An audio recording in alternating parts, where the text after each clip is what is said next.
Assalamualaikum. Perkenalkan sebelumnya, saya Bidan Ana sebagai tim konselor di Haywanita. Kali ini saya membuat video tentang persiapan pernikahan. Jadi untuk kalian yang sedang mengagendakan pernikahan dalam waktu dekat, wajib banget lihat video ini. Langsung saja ke pembahasannya. Seperti yang kita tahu bahwa pernikahan itu merupakan momen yang sakral, yang pengennya tuh cuman satu kali aja selama hidup kita. Nah, tentunya harapannya selama pernikahan dibangun keluarga yang harmonis, yang sejahtera, yang bahagia. Nah, tentunya tidak mudah untuk mendapatkan itu semua. Perlu adanya persiapan yang sangat matang.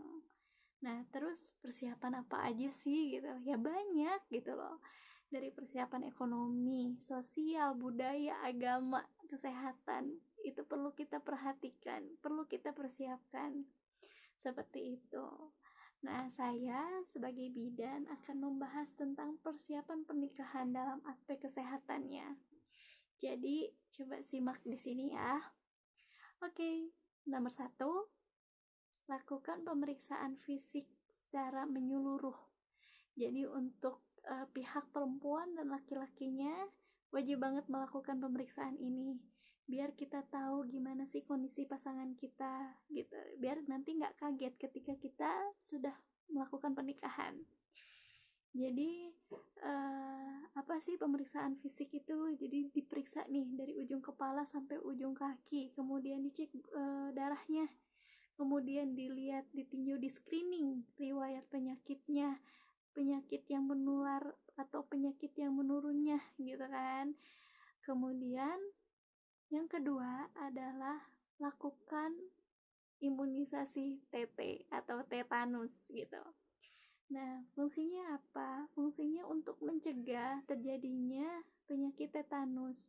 Ini dilakukan oleh pihak perempuannya dan bisa dilakukan di puskesmas terdekat atau di rumah sakit. Seperti itu. Nah, imunisasi TT ini sebenarnya ada 5 statusnya itu. Kalau misalnya kita selama bayi imunisasinya lengkap, maka status kita adalah imunisasi TT4 gitu. Nah, sebelum pernikahan TT kita itu jadi lengkap, jadi TT5 gitu. Tapi kalau misalnya kita lupa atau misalnya kita nggak tahu dan benar ngerasa nggak imunisasi selama bayi, maka status kita menjadi TT1 gitu. Jadi setelah TT1 pastinya ada TT yang selanjutnya dan harus dilakukan gitu, karena seumur hidup kita melakukan imunisasi TT itu hanya 5 kali. Seperti itu. Kemudian selanjutnya adalah lakukan imunisasi HPV. Imunisasi ini bertujuan untuk mencegah terjadinya kanker serviks, yang mana kita tahu bahwa kanker ini merupakan pembunuh nomor 1 di Indonesia. Nah, gak mau dong kita mati gara-gara kanker ini gitu. Makanya kita lakukan pencegahan dengan imunisasi ini gitu, dan dilakukannya sebelum pernikahan. Seperti itu. Kemudian yang keempat, lakukan persiapan gizi. Nah, gizi itu menjadi penting banget karena ketika kita menikah, pastinya tujuannya untuk mendapatkan keturunan. Nah, hal ini perlu adanya persiapan. Jadi apa aja sih gitu kan? Yang pertama adalah asam folat. Asam folat ini bisa dikonsumsi oleh istrinya 3 bulan sebelum pernikahan. Nah, kemudian vitamin E untuk menunjang atau meningkatkan kualitas kesuburan reproduksinya. Dan hindari makanan yang berpengawet, kemudian yang instan. Dan yang selanjutnya adalah tingkatkan kebersihan organ reproduksi kita. Karena organ reproduksi itu merupakan aset terbesar kita gitu kan. Jadi kita wajib banget menjaganya. Nah, hal yang bisa dilakukan adalah yang pertama, seringlah ganti celana dalam dan pakailah celana dalam yang menyerap keringat. Kemudian yang kedua adalah hindari penggunaan panty liner, karena penggunaan ini jika dilakukan sesering mungkin maka bisa menyebabkan berkembangnya bakteri di vagina kita, jadi bisa menyebabkan keputihan.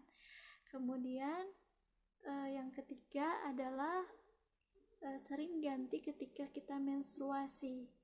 Jadi pas menstruasi otomatis kondisinya lebih lembab, sehingga kalau misalnya kita pakai pembalut jangan nunggu sampai penuh gitu, tapi diusahakan dijadwal lah, misalnya minimal 4 kali ganti pembalut dalam sehari gitu. Nah, kemudian jangan terlalu sering menggunakan pembersih vagina. Kenapa? Karena bisa merusak flora normal atau bakteri yang normal pada vagina, sehingga bakteri bisa dengan mudahnya menginfeksi vagina kita. Seperti itu.